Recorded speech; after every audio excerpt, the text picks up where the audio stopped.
Hi hello friends, welcome to police fighters YouTube channel. ಸ್ನೇಹಿತರೆ, police ಪರೀಕ್ಷೆಗಾಗಿ ಬೇಕಾಗಿರುವಂಥ ಈ ಒಂದು ಜೂನ್ ತಿಂಗಳ ಒಂದು ಕರೆಂಟ್ ಅಫೇರ್ಸ್ನ ಬಗ್ಗೆ ಕಂಪ್ಲೀಟಾಗಿ ಟಾಪ್ 50 ಕರೆಂಟ್ ಅಫೇರ್ಸ್ನ ಈ ಒಂದು ವಿಡಿಯೋದಲ್ಲಿ ಕಂಪ್ಲೀಟಾಗಿ ತಿಳಿಸ್ಕೊಡ್ತಾ ಹೋಗ್ತೀವಿ. ಹೊಸ ಅಭ್ಯರ್ಥಿಗಳು ಯಾರೆಲ್ಲ ವಿಡಿಯೋಸ್ನ ನೋಡ್ತಾ ಇದ್ರೆ ಆದಷ್ಟು ಚಾನಲ್ಗೆ ಸಬ್ಸ್ಕ್ರೈಬ್ ಮಾಡ್ಕೊಳ್ಳಿ ಮತ್ತು ಆದಷ್ಟು ವಿಡಿಯೋನ ನಿಮ್ಮ ಎಲ್ಲ ಸ್ನೇಹಿತರೊಂದಿಗೆ ಮತ್ತು ಗ್ರೂಪ್ಗಳೊಂದಿಗೆ ಶೇರ್ ಮಾಡಿ. ಬನ್ನಿ, ಇವತ್ತಿನ ಈ ಒಂದು ಮೊದಲನೇ ಪ್ರಶ್ನೆಗಳನ್ನು ಈಗ ನಾವು ನೋಡ್ತಾ ಹೋಗೋದಾದರೆ ಇಲ್ಲಿ ಕಾಣಿಸ್ತಾ ಇದೆ ನೋಡಿ. ಮೊದಲನೇ ಪ್ರಶ್ನೆ, ಕರ್ನಾಟಕ ರಾಜ್ಯ ಮಾನವ ಹಕ್ಕುಗಳ ಆಯೋಗದ ಅಧ್ಯಕ್ಷರಾಗಿ ಇತ್ತೀಚೆಗೆ ಯಾರು ನೇಮಕಗೊಂಡಿದ್ದಾರೆ? ಕರ್ನಾಟಕ ರಾಜ್ಯ ಮಾನವ ಹಕ್ಕುಗಳ ಆಯೋಗದ ಅಧ್ಯಕ್ಷರಾಗಿ ಇತ್ತೀಚೆಗೆ ಯಾರು ನೇಮಕಗೊಂಡಿದ್ದಾರೆ ಅಂತ ಇಲ್ಲಿ ಪ್ರಶ್ನೆ ಆಗಿರುತ್ತೆ.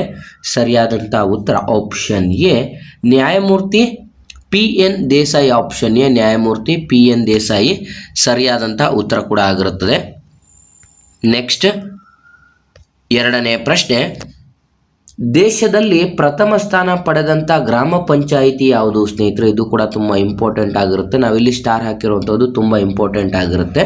ಇಲ್ಲಿ ನಾವು ಗಮನಿಸ್ತಾ ಇರ್ಬೋದು, ದೇಶದಲ್ಲಿ ಪ್ರಥಮ ಸ್ಥಾನ ಪಡೆದಂಥ ಒಂದು ಗ್ರಾಮ ಪಂಚಾಯಿತಿ ಯಾವುದು ಅಂತ ಇಲ್ಲಿ ಪ್ರಶ್ನೆಗಳನ್ನು ಕೇಳಲಾಗಿರುತ್ತೆ. ಸರಿಯಾದಂಥ ಉತ್ತರ ಆಪ್ಷನ್ ಡಿ, ಮುದ್ರಾಡಿ ಗ್ರಾಮ ಪಂಚಾಯಿತಿ. ಆಪ್ಷನ್ ಡಿ, ಮುದ್ರಾಡಿ ಗ್ರಾಮ ಪಂಚಾಯಿತಿ ಸರಿಯಾದಂಥ ಉತ್ತರವಾಗಿರುತ್ತದೆ. ನೆಕ್ಸ್ಟ್, ಮೂರನೇ ಪ್ರಶ್ನೆ, ಭಾರತೀಯ ನೌಕಾಪಡೆಯ 27ನೇ ಮುಖ್ಯಸ್ಥರಾಗಿ ಇತ್ತೀಚೆಗೆ ಯಾರು ನೇಮಕಗೊಂಡಿದ್ದಾರೆ? ಸ್ನೇಹಿತರೆ, ಇವೆಲ್ಲ ತುಂಬ ಇಂಪಾರ್ಟೆಂಟ್ ಆದಂಥ ಪ್ರಶ್ನೆ ಆಗಿರುತ್ತೆ. ಭಾರತೀಯ ನೌಕಾಪಡೆಯ 27ನೇ ಮುಖ್ಯಸ್ಥರಾಗಿ ಇತ್ತೀಚೆಗೆ ಯಾರು ನೇಮಕಗೊಂಡಿದ್ದಾರೆ ಅಂತ ಪ್ರಶ್ನೆ ಆಗಿರುತ್ತೆ. ಸರಿಯಾದಂಥ ಉತ್ತರ option A, Krishna Swaminathan. Option A, Krishna Swaminathan ಸರಿಯಾದಂಥ ಉತ್ತರವಾಗಿರುತ್ತದೆ. ನಾಲ್ಕನೇ ಪ್ರಶ್ನೆ, ಭಾರತೀಯ ನೌಕಾಪಡೆಯ 26ನೇ ಮುಖ್ಯಸ್ಥರು ಯಾರಾಗಿದ್ದರು? ಸ್ನೇಹಿತರೆ, ಅಂತಂದರೆ ಈಗ ಪ್ರಸ್ತುತ 27ನೇವರು ನೇಮಕವಾಗಿರುತ್ತಾರೆ. ಆದರೆ ಪ್ರೀವಿಯಸ್ಸಲ್ಲಿ ಯಾರಿದ್ರು ಅಂತಂದರೆ 26ನೇವರು ಯಾರಿದ್ರು ಅಂತಲೂ ಕೂಡ ನಿಮಗೆ ಕ್ವಶನ್ ಕೇಳುವಂಥ ಸಾಧ್ಯತೆಗಳು ಕೂಡ ಇರುತ್ತೆ. ಸರಿಯಾದಂಥ ಉತ್ತರ option C, Dinesh K Tripathi. Option C, Dinesh K Tripathi 26ನೇ ಮುಖ್ಯಸ್ಥರಾಗಿ ಕಾರ್ಯವನ್ನು ನಿರ್ವಹಿಸ್ತಾ ಇರ್ತಾರೆ. ನಂತರ 27ನೇವರು ಕೂಡ ಬರ್ತಾರೆ.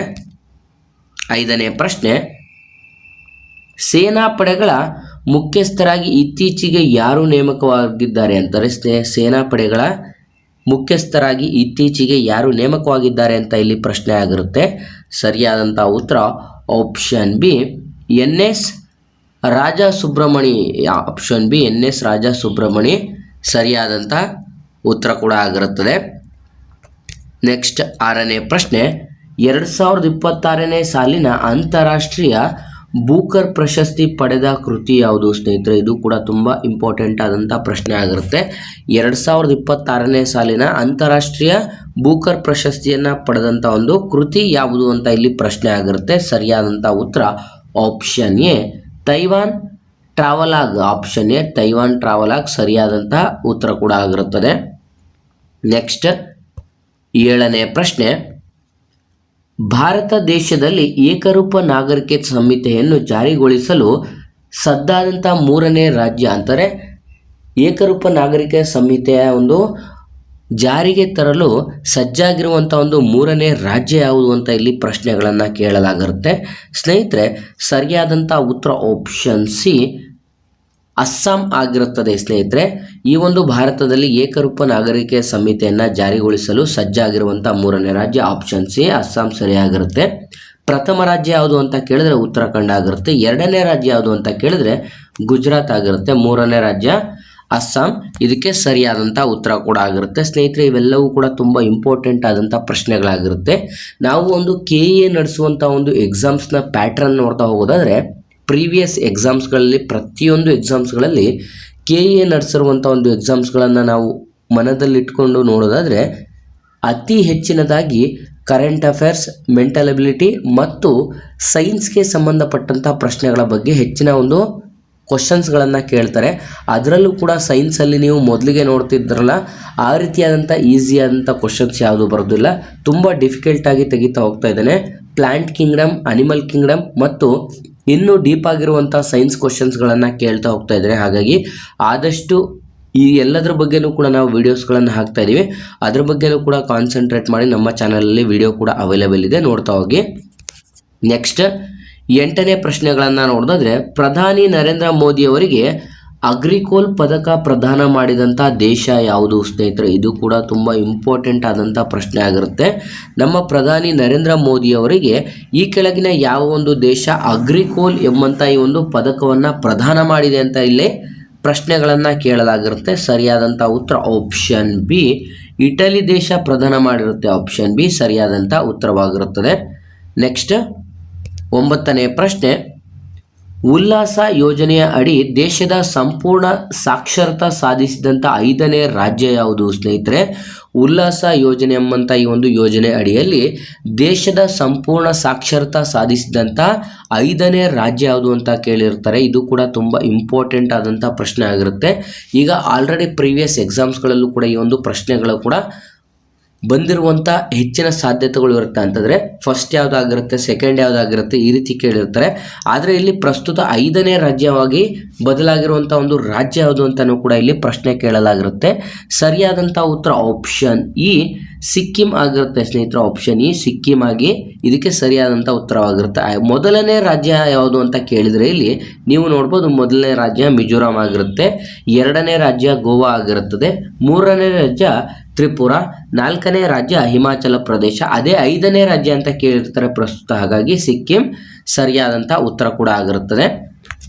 ನೆಕ್ಸ್ಟ್ 10ನೇ ಪ್ರಶ್ನೆ, 2026ರ ಅಂತಾರಾಷ್ಟ್ರೀಯ ದೊಡ್ಡ ಬೆಕ್ಕುಗಳ ಒಕ್ಕೂಟದ ಶೃಂಗಸಭೆ ಎಲ್ಲಿ ನಡೆಯಿತು? ದೊಡ್ಡ ಬೆಕ್ಕುಗಳ ಶೃಂಗಸಭೆ ಎಲ್ಲಿ ನಡೆಯಿತು ಅಂತ ಇಲ್ಲಿ ಪ್ರಶ್ನೆ ಕೇಳಲಾಗಿರುತ್ತೆ. ಸರಿಯಾದಂಥ ಉತ್ತರ ಆಪ್ಷನ್ ಎ ನವದೆಹಲಿಯಲ್ಲಿ ಅಂತಾರೆ. ಆಪ್ಷನ್ ಎ ನವದೆಹಲಿಯಲ್ಲಿ ನಡೆದಿರುತ್ತದೆ. ನೆಕ್ಸ್ಟ್ 11ನೇ ಪ್ರಶ್ನೆ, ಅಕ್ಕಿ ಉತ್ಪಾದನೆಯಲ್ಲಿ ಪ್ರಥಮ ಸ್ಥಾನದಲ್ಲಿರುವಂಥ ದೇಶ ಯಾವುದು ಸ್ನೇಹಿತರೆ? ಇದು ಕೂಡ ತುಂಬ ಕರೆಂಟ್ ಅಫೇರ್ಸ್ಗಳಲ್ಲಿ ಕೇಳುವಂಥ ಹೆಚ್ಚಿನ ಒಂದು ಇಂಪಾರ್ಟೆಂಟ್ ಆದಂಥ ಪ್ರಶ್ನೆ ಆಗಿರುತ್ತೆ. ಪ್ರಸ್ತುತ ಅಕ್ಕಿ ಉತ್ಪಾದನೆಯಲ್ಲಿ ಪ್ರಥಮ ಸ್ಥಾನದಲ್ಲಿರುವಂಥ ದೇಶ ಯಾವುದು ಅಂತ ಕೇಳಿದ ತಕ್ಷಣ ತುಂಬ ಜನ ಏನು ಮಾಡ್ತಾರೆ, ನೀವು ಸಡನ್ನಾಗಿ ಇಲ್ಲಿ ನೋಡಿದ ತಕ್ಷಣ ಚೀನಾ ಅಥವಾ ಅಮೆರಿಕ ಅಂತ ಟಿಕ್ ಮಾಡಿಬಿಡ್ತಾರೆ. ಆದರೆ ಸ್ನೇಹಿತರೆ ಇವೆರಡೂ ಕೂಡ ತಪ್ಪಾಗಿರುತ್ತೆ. ಮೊದಲಿಗೆ ಚೀನಾ ಇತ್ತು, ಆದರೆ ಇದೀಗ ಪ್ರಸ್ತುತ ನಾವು ನೋಡ್ತಾ ಹೋದರೆ ಆಪ್ಷನ್ ಬಿ ನಮ್ಮ ಭಾರತ ಪ್ರಥಮ ಸ್ಥಾನವನ್ನು ಅಲಂಕರಿಸಿರುತ್ತದೆ. ಆಪ್ಷನ್ ಬಿ ನಮ್ಮ ಭಾರತ ಈಗ ಪ್ರಥಮ ಸ್ಥಾನವನ್ನು ಅಲಂಕರಿಸಿರುತ್ತದೆ. ಹಾಗಾಗಿ ಇದು ಕೂಡ ತುಂಬ ಇಂಪಾರ್ಟೆಂಟ್ ಆದಂಥ ಪ್ರಶ್ನೆ ಆಗಿರುತ್ತದೆ. ನೆಕ್ಸ್ಟ್ 12ನೇ ಪ್ರಶ್ನೆ, AI ಸಾಮರ್ಥ್ಯದಲ್ಲಿ ನಮ್ಮ ಭಾರತದ ವಿಶ್ವದಲ್ಲಿ ಎಷ್ಟನೇ ಸ್ಥಾನದಲ್ಲಿದೆ?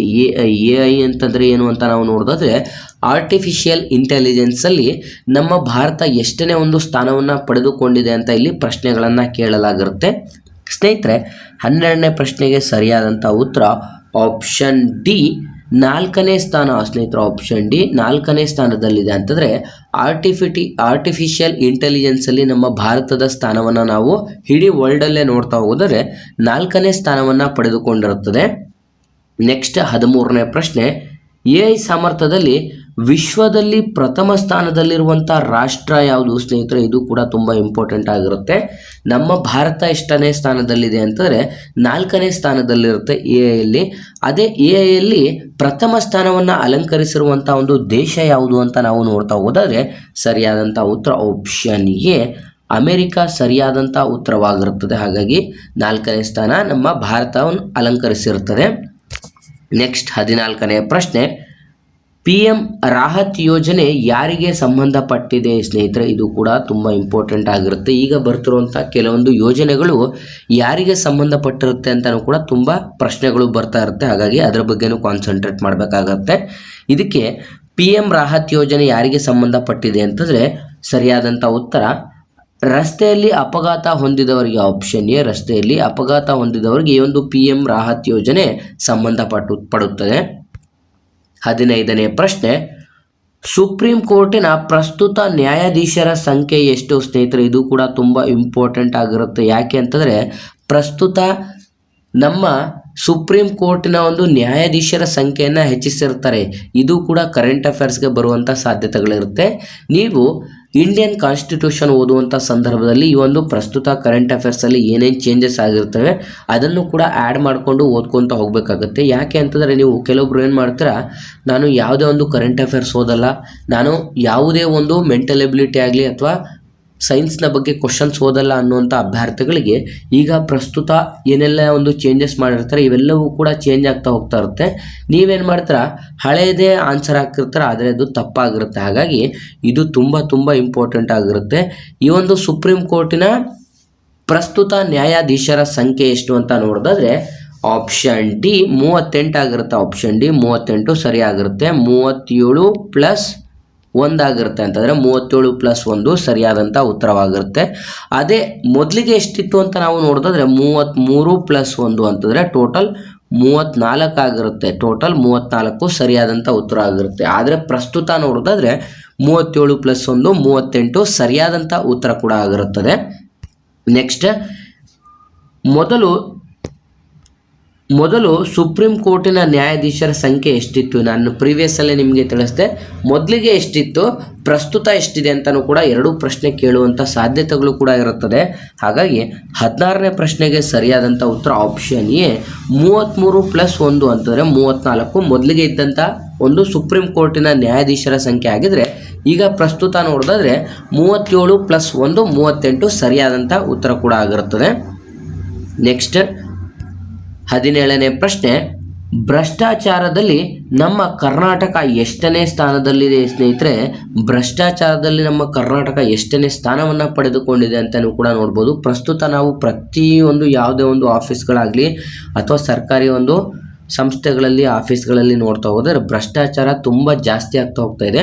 ಹಾಗಾಗಿ ನಮ್ಮ ಕರ್ನಾಟಕ ಭ್ರಷ್ಟಾಚಾರದಲ್ಲಿ ಎಷ್ಟನೇ ಸ್ಥಾನದಲ್ಲಿದೆ ಅಂತ ನಾವು ನೋಡ್ತಾ ಹೋಗೋದಾದ್ರೆ ಸರಿಯಾದಂಥ ಉತ್ತರ ಆಪ್ಷನ್ ಸಿ 3ನೇ ಸ್ಥಾನವನ್ನು ಅಲಂಕರಿಸುತ್ತದೆ ಸ್ನೇಹಿತರೆ. ಆಪ್ಷನ್ ಸಿ 3ನೇ ಸ್ಥಾನ ಸರಿಯಾದಂಥ ಉತ್ತರವಾಗಿರುತ್ತೆ.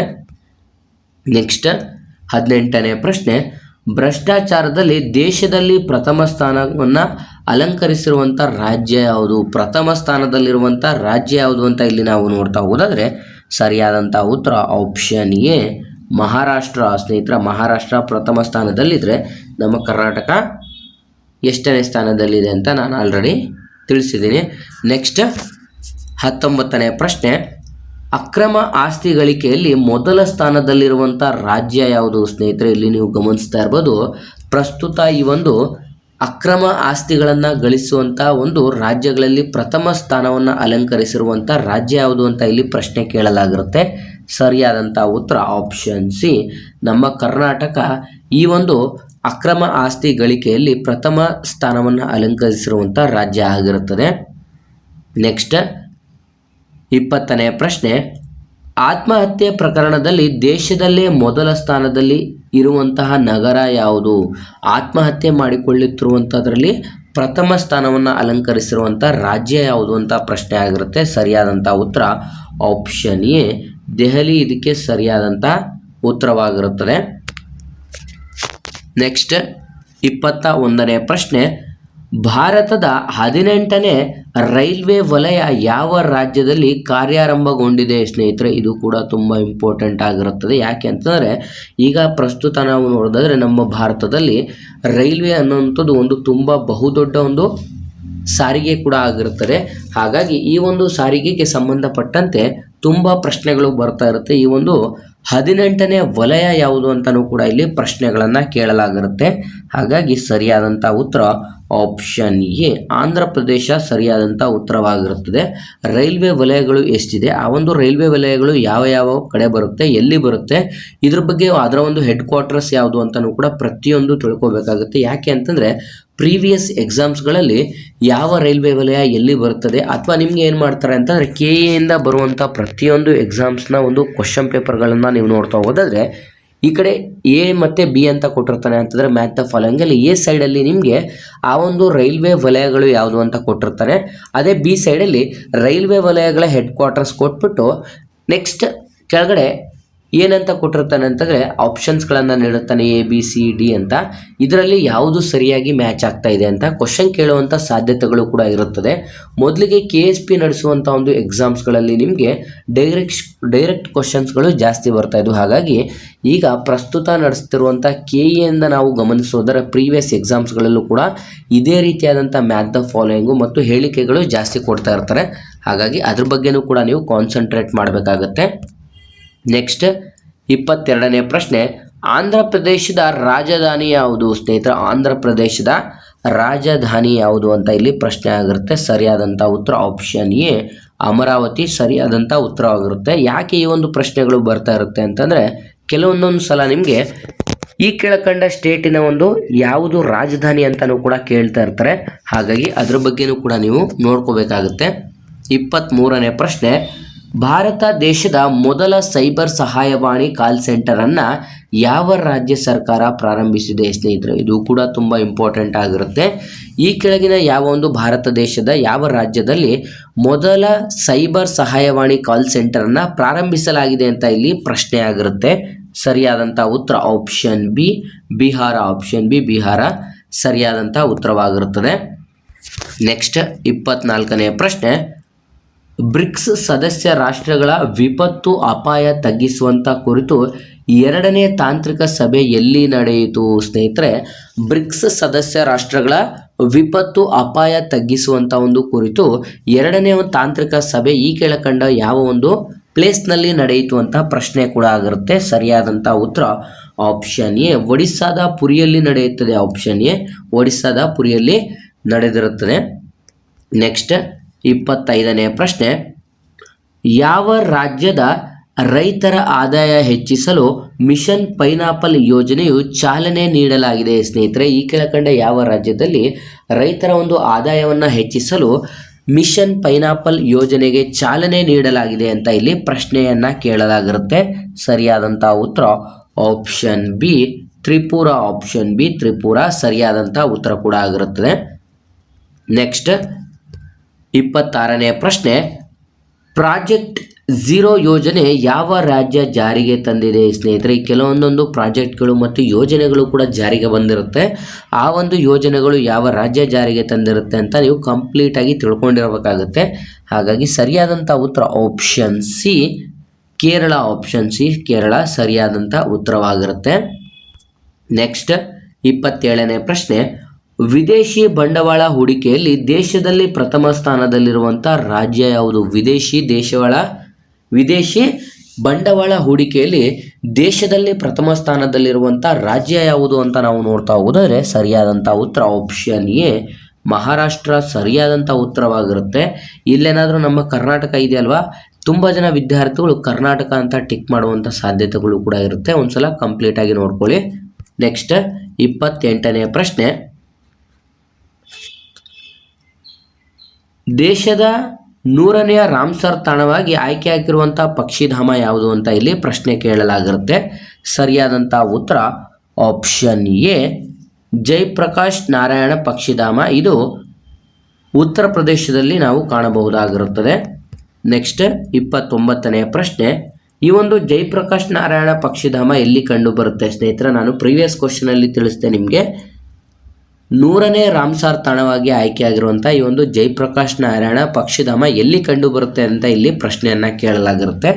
ಸರಿಯಾದಂಥ ಉತ್ತರ ಆಪ್ಷನ್ ಸಿ ಉತ್ತರ ಪ್ರದೇಶದಲ್ಲಿ ಕಂಡು ಬರುತ್ತೆ ಸ್ನೇಹಿತರೆ. ನೀವು ಆಲ್ಮೋಸ್ಟ್ ಈ ಒಂದು ಪ್ರಶ್ನೆಗೆ ಸಂಬಂಧಪಟ್ಟಂತೆ ನೋಡ್ತಾ ಹೋಗೋದಾದರೆ, ಈಗ ಪ್ರಸ್ತುತ ಎಷ್ಟು ನ್ಯಾಷನಲ್ ಪಾರ್ಕ್ಸ್ಗಳಿದೆ, ಆ ಒಂದು ನ್ಯಾಷನಲ್ ಪಾರ್ಕ್ಸ್ಗಳು ಯಾವ್ಯಾವ ಸ್ಟೇಟಲ್ಲಿ ಬರುತ್ತೆ, ಏನೆಲ್ಲ ಪ್ರಸ್ತುತ ಪ್ರಚಲಿತ ಘಟನೆಯಲ್ಲಿ ಯಾವ್ಯಾವ ಸ್ಟೇಟಲ್ಲಿರುವಂಥ ಯಾವ ಒಂದು ನ್ಯಾಷನಲ್ ಪಾರ್ಕ್ಗಳ ಬಗ್ಗೆ ಏನೆಲ್ಲ ಮಾಹಿತಿಗಳು ಬರ್ತಾ ಇದೆ ಅಂತಲೂ ಕೂಡ ನೀವು ತಿಳ್ಕೊಬೇಕಾಗ್ತಾ ಇರುತ್ತೆ.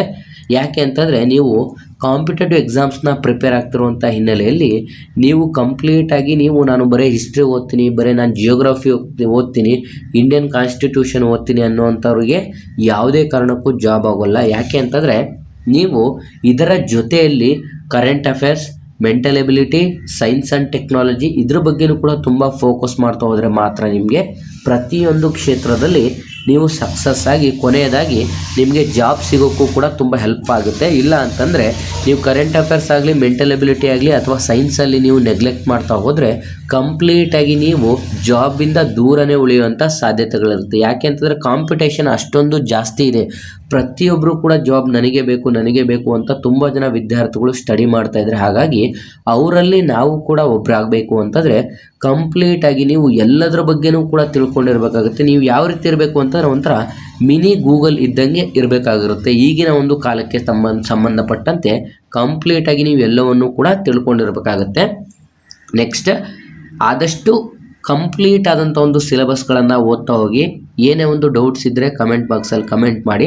ನೆಕ್ಸ್ಟ್ 30ನೇ ಪ್ರಶ್ನೆ ಕಡೆಗೆ ಬರೋದಾದರೆ, ಪ್ರಸ್ತುತ ಭಾರತ ದೇಶದಲ್ಲಿ ಎಷ್ಟು ರಾಮ್ಸರ್ ತಾಣಗಳಿವೆ ಸ್ನೇಹಿತರೆ? ಈಗಿನ್ನು ನಾನು ತಿಳಿಸಿದೆ ಪ್ರಸ್ತುತ ಭಾರತ ದೇಶದಲ್ಲಿ ಎಷ್ಟು ರಾಮ್ಸರ್ ತಾಣಗಳು ಇದೆ ಅಂತ ನಾವು ನೋಡೋದಾದರೆ ಸರಿಯಾದಂಥ ಉತ್ತರ ಆಪ್ಷನ್ ಡಿ ಸರಿಯಾದಂಥ ಉತ್ತರ 100 ಆಗಿರುತ್ತದೆ. ನೆಕ್ಸ್ಟ್ 31ನೇ ಪ್ರಶ್ನೆ, CBIನ ನಿರ್ದೇಶಕರಾಗಿ ಯಾರನ್ನ 1 ವರ್ಷದವರೆಗೆ ವಿಸ್ತರಣೆ ಮಾಡಲಾಗಿರುತ್ತೆ? ಪ್ರಸ್ತುತ CBIನ ನಿರ್ದೇಶಕರು ಯಾರಾಗಿರ್ತಾರೆ ಮತ್ತು ಅವರನ್ನ 1 ವರ್ಷದವರೆಗೆ ವಿಸ್ತರಣೆ ಮಾಡಲಾಗಿದೆ, ಅವರು ಯಾರು ಅಂತ ಇಲ್ಲಿ ಪ್ರಶ್ನೆ ಕೇಳಲಾಗಿರುತ್ತೆ. ಸರಿಯಾದಂಥ ಉತ್ತರ ಆಪ್ಷನ್ ಎ ಪ್ರವೀಣ್ ಸೂದ್ ಸರಿಯಾದಂಥ ಉತ್ತರ ಕೂಡ ಆಗಿರುತ್ತದೆ. ನೆಕ್ಸ್ಟ್ 32ನೇ ಪ್ರಶ್ನೆ, ಅಸ್ಸಾಂನ ನೂತನ ಮುಖ್ಯಮಂತ್ರಿಯಾಗಿ ಯಾರು ಪ್ರಮಾಣ ವಚನ ಸ್ವೀಕರಿಸಿದ್ದಾರೆ ಸ್ನೇಹಿತರೆ? ಇದು ಕೂಡ ತುಂಬ ಇಂಪಾರ್ಟೆಂಟ್ ಆಗಿರುತ್ತೆ. ಅಸ್ಸಾಂನ ನೂತನ ಮುಖ್ಯಮಂತ್ರಿಯಾಗಿ ಈ ಕೆಳಗಿನ ಯಾರು ಆಯ್ಕೆಯಾಗಿದ್ದಾರೆ ಅಂತ ಇಲ್ಲಿ ಪ್ರಶ್ನೆ ಆಗಿರುತ್ತೆ. ಸರಿಯಾದಂಥ ಉತ್ತರ option B Hemant Biswa Sharma. Option B Hemant Biswa Sharma ಸರಿಯಾದಂಥ ಉತ್ತರವಾಗಿರುತ್ತೆ. ಸ್ನೇಹಿತರೆ, ಈಗ ನಾವು ಗಮನಿಸೋದಾದರೆ ಪ್ರತಿಯೊಂದು ಅಂತಾರೆ ತುಂಬ ಸ್ಟೇಟ್ಸ್ಗಳಲ್ಲಿ CMಗಳು ಚೇಂಜ್ ಆಗಿರ್ತಾರೆ.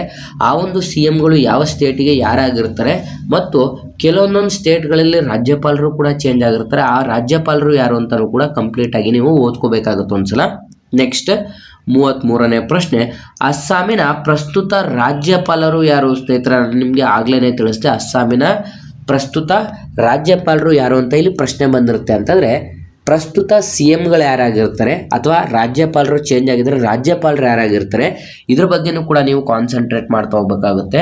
ಅಸ್ಸಾಂನ ಪ್ರಸ್ತುತ ರಾಜ್ಯಪಾಲರು ಯಾರು ಅಂತ ನೋಡೋದಾದ್ರೆ ಸರಿಯಾದಂಥ ಉತ್ತರ ಆಪ್ಷನ್ ಡಿ ಲಕ್ಷ್ಮಣ್ ಪ್ರಸಾದ್ ಆಚಾರ್ಯ. ಆಪ್ಷನ್ ಡಿ ಲಕ್ಷ್ಮಣ್ ಪ್ರಸಾದ್ ಆಚಾರ್ಯ ಸರಿಯಾದಂಥ ಉತ್ತರವಾಗಿರುತ್ತದೆ.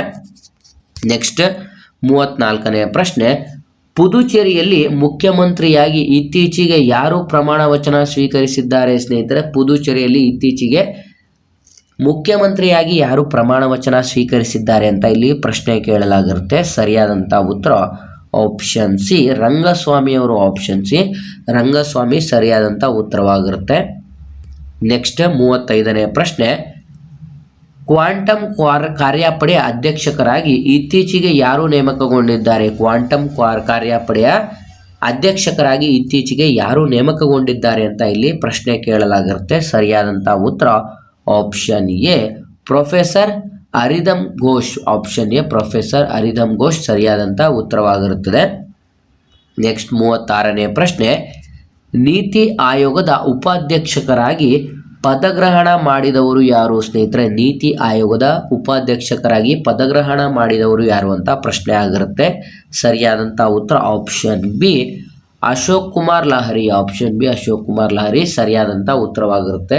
ಸ್ನೇಹಿತರೆ, ಈಗ ನಾನು ನಿಮಗೆ ಆಲ್ರೆಡಿ ಪ್ರತಿಯೊಂದು ಎಕ್ಸಾಮ್ಸ್ಗಳಲ್ಲೂ ಕೂಡ ತಿಳಿಸ್ತಾ ಹೋಗ್ತಾ ಇದ್ದೀನಿ. ತುಂಬ ಇಂಪಾರ್ಟೆಂಟ್ ಆಗಿರುವಂಥ ಪ್ರಶ್ನೆಗಳು ಯಾವುದೆಲ್ಲ ಬರುತ್ತೆ ಮತ್ತು ಯಾವ ಒಂದು ಪ್ರಶ್ನೆಗಳು ಪ್ರಸ್ತುತ ಪ್ರಚಲಿತದಲ್ಲಿದೆ ಇದ್ರ ಬಗ್ಗೆನೂ ಕೂಡ ನೀವು ಕಾನ್ಸಂಟ್ರೇಟ್ ಮಾಡ್ತಾ ಹೋಗಬೇಕಾಗುತ್ತೆ. ನೆಕ್ಸ್ಟ್ 37ನೇ ಪ್ರಶ್ನೆ ಕಡೆಗೆ ಬರೋದಾದರೆ, ಸಮುದ್ರದ ಉಪ್ಪು ನೀರನ್ನು ಕುಡಿಯುವ ನೀರಾಗಿ ಪರಿವರ್ತಿಸುವ ವಿಶ್ವದಲ್ಲೇ ಮುಂಚೂಣಿಯಲ್ಲಿರುವಂಥದ್ದು ದೇಶ ಯಾವುದು ಸ್ನೇಹಿತರೆ? ಸಮುದ್ರದ ನೀರನ್ನು ಕುಡಿಯುವ ನೀರನ್ನಾಗಿ ಪರಿವರ್ತಿಸುವಲ್ಲಿ ಮುಂಚೂಣಿಯಲ್ಲಿರುವಂಥ ದೇಶ ಯಾವುದು ಅಂತ ಇಲ್ಲಿ ಪ್ರಶ್ನೆ ಆಗಿರುತ್ತೆ. ಸರಿಯಾದಂಥ ಉತ್ತರ ಆಪ್ಷನ್ ಎ ಇಸ್ರೇಲ್ ಇದಕ್ಕೆ ಸರಿಯಾದಂಥ ಉತ್ತರ ಕೂಡ ಆಗಿರುತ್ತದೆ. ನೆಕ್ಸ್ಟ್ 37ನೇ ಪ್ರಶ್ನೆ ಆಯಿತು.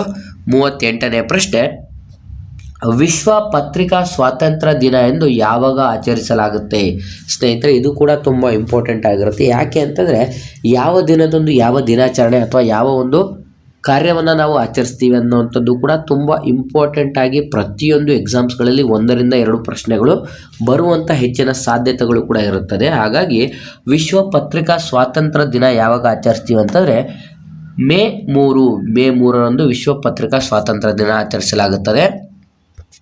ನೆಕ್ಸ್ಟ್ 39ನೇ ಪ್ರಶ್ನೆ, ವಿಶ್ವ ರೆಡ್ ಕ್ರಾಸ್ ದಿನ ಎಂದು ಯಾವಾಗ ಆಚರಿಸಲಾಗುತ್ತದೆ? ವಿಶ್ವ ರೆಡ್ ಕ್ರಾಸ್ ದಿನ ಎಂದು ನಾವು ಮೇ 8ರಂದು ಆಚರಿಸ್ತೀವಿ. ಆಪ್ಷನ್ ಬಿ ಸರಿಯಾದಂಥ ಉತ್ತರವಾಗಿರುತ್ತದೆ. ನೆಕ್ಸ್ಟ್ 40ನೇ ಪ್ರಶ್ನೆ, ಅಂತಾರಾಷ್ಟ್ರೀಯ ದಾದಿಯರ ಒಂದು ದಿನ ಎಂದು ಯಾವಾಗ ಆಚರಿಸಲಾಗುತ್ತೆ? ಅಂತಾರಾಷ್ಟ್ರೀಯ ದಾದಿಯರ ದಿನ ಎಂದು ಯಾವಾಗ ಆಚರಿಸ್ತೇವೆ ಅಂತ ನಾವು ನೋಡೋದಾದರೆ ಸರಿಯಾದಂಥ ಉತ್ತರ ಮೇ 12 ಸರಿಯಾದಂಥ ಉತ್ತರವಾಗಿರುತ್ತದೆ. 41ನೇ ಪ್ರಶ್ನೆ, ರಾಷ್ಟ್ರೀಯ ತಂತ್ರಜ್ಞಾನ ದಿನ ಎಂದು ಯಾವಾಗ ಆಚರಿಸಲಾಗುತ್ತದೆ? ರಾಷ್ಟ್ರೀಯ ತಂತ್ರಜ್ಞಾನ ದಿನ ಎಂದು ನಾವು ಮೇ 11ರಂದು ಆಚರಿಸ್ತೇವೆ. ಆಪ್ಷನ್ ಡಿ ಸರಿಯಾದಂಥ ಉತ್ತರವಾಗಿರುತ್ತದೆ. ಸ್ನೇಹಿತರ, ಪ್ರತಿಯೊಂದು ಎಕ್ಸಾಮ್ಸ್ಗಳಲ್ಲೂ ಕೂಡ ನಿಮಗೆ ಯಾವ ದಿನದಂದು ಯಾವುದು ಆಚರಿಸ್ತೇವೆ ಅಥವಾ ಏನು ಒಂದು ಇಂಪಾರ್ಟೆಂಟ್ ಡೇಟ್ಸ್ಗಳಿರುತ್ತೆ ಅದ್ರ ಬಗ್ಗೆನೂ ಕೂಡ ಕಾನ್ಸಂಟ್ರೇಟ್ ಮಾಡಬೇಕಾಗಿರುತ್ತೆ. ನೆಕ್ಸ್ಟ್ 42ನೇ ಪ್ರಶ್ನೆ, ಅಂತಾರಾಷ್ಟ್ರೀಯ ವಸ್ತು ಸಂಗ್ರಹಾಲಯ ದಿನ ಎಂದು ಯಾವಾಗ ಆಚರಿಸಲಾಗುತ್ತದೆ? ಅಂತಾರಾಷ್ಟ್ರೀಯ ವಸ್ತು ಸಂಗ್ರಹಾಲಯ ದಿನ ಎಂದು ಯಾವಾಗ ಆಚರಿಸಲಾಗುತ್ತದೆ ಅಂತ ನೋಡೋದಾದರೆ ಸರಿಯಾದಂಥ ಉತ್ತರ ಮೇ 8ರಂದು ಆಚರಿಸ್ತೇವೆ. ಹಾಗಾಗಿ ಆಪ್ಷನ್ ಬಿ ಸರಿಯಾದಂಥ ಉತ್ತರವಾಗಿರುತ್ತದೆ. 43ನೇ ಪ್ರಶ್ನೆ, ರಾಷ್ಟ್ರೀಯ ಭಯೋತ್ಪಾದನಾ ವಿರೋಧಿ ದಿನ ಎಂದು ಯಾವಾಗ ಆಚರಣೆ ಮಾಡಲಾಗುತ್ತದೆ? ರಾಷ್ಟ್ರೀಯ ಭಯೋತ್ಪಾದನಾ ವಿರೋಧಿ ದಿನವೆಂದು ಯಾವಾಗ ಆಚರಿಸಲಾಗುತ್ತದೆ ಅಂತ ನೋಡಿದ್ರೆ ಸರಿಯಾದಂಥ ಉತ್ತರ ಮೇ 21. ಆಪ್ಷನ್ ಬಿ ಸರಿಯಾದಂಥ ಉತ್ತರವಾಗಿರುತ್ತದೆ. ನೆಕ್ಸ್ಟ್ 44ನೇ ಪ್ರಶ್ನೆ, ಅಂತಾರಾಷ್ಟ್ರೀಯ ಜೀವ ವೈವಿಧ್ಯತೆಯ ದಿನ ಎಂದು ಯಾವಾಗ ಆಚರಣೆ ಮಾಡಲಾಗುತ್ತದೆ? ಅಂತಾರಾಷ್ಟ್ರೀಯ ಜೀವ ವೈವಿಧ್ಯತೆಯ ದಿನ ಎಂದು ನಾವು ಮೇ 22ರಂದು ಆಚರಿಸ್ತೇವೆ. ಆಪ್ಷನ್ ಸಿ ಸರಿಯಾದಂಥ ಉತ್ತರವಾಗಿರುತ್ತದೆ. 45ನೇ ಪ್ರಶ್ನೆ, ವಿಶ್ವ ತಂಬಾಕು ರಹಿತ ದಿನ ಎಂದು ಯಾವಾಗ ಆಚರಿಸಲಾಗುತ್ತೆ? ಇದು ಕೂಡ ತುಂಬ ಇಂಪಾರ್ಟೆಂಟ್ ಪ್ರಶ್ನೆ ಆಗಿರುತ್ತೆ. ಯಾಕೆಂದರೆ ಪ್ರೀವಿಯಸ್ ಎಕ್ಸಾಮ್ಸಲ್ಲಿ ಇದನ್ನು ಕೇಳಲಾಗಿರುತ್ತದೆ. ವಿಶ್ವ ತಂಬಾಕು ರಹಿತ ದಿನ ಎಂದು ಯಾವಾಗ ಆಚರಿಸಲಾಗುತ್ತದೆ ಅಂತ ನೋಡಿದ್ರೆ ಸರಿಯಾದಂಥ ಉತ್ತರ ಮೇ 31. ಆಪ್ಷನ್ ಡಿ ಸರಿಯಾದಂಥ ಉತ್ತರವಾಗಿರುತ್ತದೆ.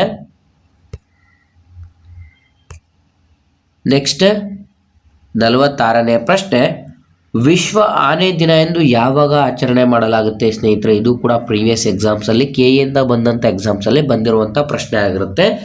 ವಿಶ್ವ ಆನೆ ದಿನ ಎಂದು ಯಾವಾಗ ಆಚರಣೆ ಮಾಡಲಾಗುತ್ತದೆ ಅಂತ ನೋಡಿದ್ರೆ ಮೇ 23. ಆಪ್ಷನ್ ಸಿ ಮೇ 23 ಸರಿಯಾದಂಥ ಉತ್ತರವಾಗಿರುತ್ತೆ. ನೆಕ್ಸ್ಟ್ 47ನೇ ಪ್ರಶ್ನೆ, 19ನೇ ಆವೃತ್ತಿಯ IPL ಚಾಂಪಿಯನ್ ತಂಡ ಯಾವುದು? ಸ್ನೇಹಿತರೆ, 19ನೇ ಆವೃತ್ತಿಯ IPL ಚಾಂಪಿಯನ್ ತಂಡ ಯಾವುದು ಅಂತ ಇಲ್ಲಿ ಪ್ರಶ್ನೆ ಆಗಿರುತ್ತದೆ. ಸರಿಯಾದಂಥ ಉತ್ತರ ಆಪ್ಷನ್ ಎ RCB ಆಗಿರುತ್ತೆ. ಪ್ರಸ್ತುತ RCB ಈ ಒಂದು 19 ಆವೃತ್ತಿಯಲ್ಲಿ 2 ಬಾರಿ IPLನಲ್ಲಿ ಚಾಂಪಿಯನ್ ಆಗಿರುತ್ತೆ ಮತ್ತು ಪ್ರಸ್ತುತ ಅಂತಂದರೆ 2026ರಲ್ಲಿ ನಡೆದಂಥ ಈ ಒಂದು 19ನೇ ಆವೃತ್ತಿಯಲ್ಲಿ ಚಾಂಪಿಯನ್ ತಂಡ RCB ಆಗಿದ್ದರೆ ರನ್ನರ್ ಅಪ್ ತಂಡ ಯಾವುದು ಅಂತ ನೋಡಿದ್ರೆ ಗುಜರಾತ್ ಟೈಟಾನ್ಸ್ ಇದಕ್ಕೆ ಸರಿಯಾದಂಥ ಉತ್ತರ ಕೂಡ ಆಗಿರುತ್ತದೆ. ನೆಕ್ಸ್ಟ್ 48ನೇ ಪ್ರಶ್ನೆ, ದೇಶದ ಮೊದಲ ಸಂಪೂರ್ಣ ಜಲಜನಕ ರೈಲಿಗೆ ಚಾಲನೆ ನೀಡಿದ ರಾಜ್ಯ ಯಾವುದು? ಸ್ನೇಹಿತರೆ, ಇದು ಕೂಡ ತುಂಬ ಇಂಪಾರ್ಟೆಂಟ್ ಆಗಿರುತ್ತೆ. ಇಲ್ಲಿ ನೀವು ಗಮನಿಸ್ತಾ ಇರ್ಬೋದು, ದೇಶದಲ್ಲೇ ಮೊದಲು ಸಂಪೂರ್ಣ ಜಲಜನಕ ರೈಲಿಗೆ ಚಾಲನೆ ನೀಡಿದಂಥ ರಾಜ್ಯ ಯಾವುದು ಅಂತ ಇಲ್ಲಿ ಪ್ರಶ್ನೆ ಆಗಿರುತ್ತೆ. ಸರಿಯಾದಂಥ ಉತ್ತರ ಆಪ್ಷನ್ ಬಿ ಹರಿಯಾಣ ಸರಿಯಾದಂಥ ಉತ್ತರವಾಗಿ ಕೂಡ ಆಗಿರುತ್ತೆ. ದೇಶದಲ್ಲೇ ಮೊದಲ ಬಾರಿಗೆ ಸಂಪೂರ್ಣ ಜಲಜನಕ ರೈಲಿಗೆ ಚಾಲನೆ ನೀಡಿದ ರಾಜ್ಯ ಹರಿಯಾಣ ಸರಿಯಾದಂಥ ಉತ್ತರವಾಗಿರುತ್ತದೆ. ನೆಕ್ಸ್ಟ್ 49ನೇ ಪ್ರಶ್ನೆ, ಕರ್ನಾಟಕದ ನೂತನ ಮುಖ್ಯಮಂತ್ರಿಯಾಗಿ ಆಯ್ಕೆಯಾದವರು ಯಾರು? ಸ್ನೇಹಿತರೆ, ಕರ್ನಾಟಕದ ನೂತನ ಮುಖ್ಯಮಂತ್ರಿಯಾಗಿ ಆಯ್ಕೆಯಾದವರು ಯಾರು ಅಂತ ಇಲ್ಲಿ ಪ್ರಶ್ನೆ ಕೇಳಲಾಗಿರುತ್ತೆ. ಸರಿಯಾದಂಥ ಉತ್ತರ ಆಪ್ಷನ್ ಬಿ DK ಶಿವಕುಮಾರ್ ಆಗಿರ್ತಾರೆ. ಆಪ್ಷನ್ ಬಿ DK ಶಿವಕುಮಾರ್ ಆಗಿರ್ತಾರೆ. ಯಾರೆಲ್ಲ ವಿದ್ಯಾರ್ಥಿಗಳು ವಿಡಿಯೋಸ್ನ ನೋಡ್ತಾ ಇದ್ದ DK ಶಿವಕುಮಾರ್ ಅವರು ಪ್ರಸ್ತುತ ನಮ್ಮ ಕರ್ನಾಟಕದ ಎಷ್ಟನೇ ಮುಖ್ಯಮಂತ್ರಿ ಅಂತ ಕಮೆಂಟ್ ಮಾಡಿ ಕೂಡ ತಿಳಿಸಿ. ಯಾಕೆ ಅಂತಂದರೆ ಪ್ರತಿಯೊಬ್ಬರು ವಿದ್ಯಾರ್ಥಿಗಳು ಕೂಡ ಇದ್ರ ಬಗ್ಗೆ ನೀವು ಗೂಗಲ್ ಸರ್ಚ್ ಮಾಡಬೇಕಾಗುತ್ತೆ. ಆವಾಗ ನಿಮಗೆ ಗೊತ್ತಾಗುತ್ತದೆ ನಮ್ಮ ಪ್ರಸ್ತುತ ಕರ್ನಾಟಕದ DK ಶಿವಕುಮಾರ್ ಅವರು ಮುಖ್ಯಮಂತ್ರಿಯಾಗಿ ಆಯ್ಕೆಯಾಗಿರ್ತಾರೆ. ಆದರೆ ಅವರು ಪ್ರಸ್ತುತ ಎಷ್ಟನೇ ಮುಖ್ಯಮಂತ್ರಿ ಅಂತಲೂ ಕೂಡ ನಿಮಗೆ ಗೊತ್ತಾಗಬೇಕಾಗತ್ತೆ. ನೆಕ್ಸ್ಟ್ 50ನೇ ಪ್ರಶ್ನೆ, ಪಶ್ಚಿಮ ಬಂಗಾಳದ ನೂತನ ಮುಖ್ಯಮಂತ್ರಿಯಾಗಿ ಯಾರು ಆಯ್ಕೆಯಾದರು? ಸ್ನೇಹಿತರೆ, ಪಶ್ಚಿಮ ಬಂಗಾಳದ ನೂತನ ಮುಖ್ಯಮಂತ್ರಿಯಾಗಿ ಯಾರು ಆಯ್ಕೆಯಾಗಿದ್ದಾರೆ ಅಂತ ಯಾರೆಲ್ಲ ಅಭ್ಯರ್ಥಿಗಳು ವಿಡಿಯೋಸ್ನ ನೋಡ್ತಾ ಇದ್ರೆ ಈ ಒಂದು ಪ್ರಶ್ನೆಗೆ ಸರಿಯಾದಂಥ ಉತ್ತರವನ್ನು ಆದಷ್ಟು ಕಮೆಂಟ್ ಮಾಡಿ ತಿಳಿಸ್ತಾ ಹೋಗಿ. ಸ್ನೇಹಿತರೆ, ನಾವು ಯಾಕೆ ಪ್ರತಿಯೊಂದು ಪ್ರಶ್ನೆಗಳಿಗೆ ಕೆಲವೊಂದೊಂದು ಪ್ರಶ್ನೆಗಳಿಗೆ ಇದಕ್ಕೆ ನೀವೇ ಉತ್ತರವನ್ನು ನೀಡಬೇಕು ಅಂತ ಹೇಳ್ತಾ ಇರ್ತೀವಿ ಅಂತಂದರೆ ನಾವು ತಿಳಿಸುವಂಥ ಪ್ರಶ್ನೆಗಳು ಆಲ್ಮೋಸ್ಟ್ ನಿಮಗೆ ಪ್ರತಿಯೊಂದು ಪ್ರಶ್ನೆಗಳಲ್ಲಿ ಇಂಪಾರ್ಟೆಂಟ್ ಪ್ರಶ್ನೆ ಆಗಿರುತ್ತೆ. ಆದರೆ ನಾವು ಹೇಳುವಂಥ ಪ್ರಶ್ನೆಗಳನ್ನು ನೀವು ಒಂದ್ಸಲ ಸರ್ಚ್ ಮಾಡಿ ನೋಡಿದಾಗ ಆ ಒಂದು ಪ್ರಶ್ನೆಗಳು ನಿಮಗೆ ನಿಮ್ಮ ಮೈಂಡಲ್ಲಿ ಉಳಿಯುವಂಥ ಸಾಧ್ಯತೆಗಳು ಹೆಚ್ಚಿನದಾಗಿರುತ್ತೆ. ಹಾಗಾಗಿ ನೀವು ಆ ಒಂದು ವಿಚಾರವನ್ನು ಸರ್ಚ್ ಮಾಡುವಂಥ ಸಂದರ್ಭದಲ್ಲಿ ತುಂಬ ಒಂದು ವಿಚಾರಗಳನ್ನು ತಿಳ್ಕೊಳ್ಳುವಂಥ ಸಾಧ್ಯತೆಗಳು ಕೂಡ ಇರುತ್ತೆ. ಹಾಗಾಗಿ ಆದಷ್ಟು ಯಾರೆಲ್ಲ ಪೊಲೀಸ್ ಆಕಾಂಕ್ಷಿತ ಅಭ್ಯರ್ಥಿಗಳು ಈ ಒಂದು KEಯಿಂದ ನಡೆಯಲಿರುವಂಥ ಎಕ್ಸಾಮ್ಸ್ಗಳಿಗೆ ಪ್ರಿಪ್ರೇಷನ್ ಆಗ್ತಿರುವಂಥವರಿಗೆ ಆದಷ್ಟು ನಾನು ಪ್ರತಿಯೊಂದು ವಿಡಿಯೋದಲ್ಲಿ ತಿಳಿಸುವಂಥದ್ದು ಏನು ಅಂತಂದರೆ, ನಮ್ಮ ಚಾನಲಲ್ಲಿ ಕಂಪ್ಲೀಟ್ ಆಗಿ 6ನೇ ತರಗತಿಯಿಂದ 12ನೇ ತರಗತಿವರೆಗೆ ಇರುವಂಥ ಎಲ್ಲ ಸರ್ಕಾರಿ ಪಠ್ಯ ಪುಸ್ತಕಗಳ ವಿಡಿಯೋ ಸರಣಿ ಕೂಡ ಅವೈಲೇಬಲ್ ಇದೆ. ಸೈನ್ಸ್ಗೆ ಸಂಬಂಧಪಟ್ಟಂತೆ ಪ್ರಶ್ನೆಗಳು ಕೂಡ ಅವೈಲೇಬಲ್ ಇದೆ. ಪ್ರತಿಯೊಂದು ಟಾಪಿಕ್ಸ್ ಇದು ಪ್ರಶ್ನೆಗಳು ಕೂಡ ಅವೈಲೇಬಲ್ ಇದೆ. ಆದಷ್ಟು ಕರೆಂಟ್ ಅಫೇರ್ಸ್ ವಿಡಿಯೋಗಳು ಕೂಡ ಹಾಕ್ತಾ ಇದೀವಿ. ವಿಡಿಯೋಗಳನ್ನು ನೋಡಿ ಆದಷ್ಟು ವಿಡಿಯೋನ ಲೈಕ್ ಮಾಡಿ ಮತ್ತು ಈ ಒಂದು ಮಾಹಿತಿಯನ್ನು ನಿಮ್ಮ ಎಲ್ಲ ಸ್ನೇಹಿತರೊಂದಿಗೆ ಶೇರ್ ಮಾಡೋದ್ರ ಮೂಲಕ ಹೆಚ್ಚಿನ ಕಲಿಕೆಗಾಗಿ ಆದಷ್ಟು ನಮ್ಮ ಚಾನಲ್ಗೆ ಸಬ್ಸ್ಕ್ರೈಬ್ ಮಾಡ್ಕೊಳ್ಳಿ ಅಂತ ತಿಳಿಸ್ತಾ ಇದೀವಿ ಸ್ನೇಹಿತರೆ.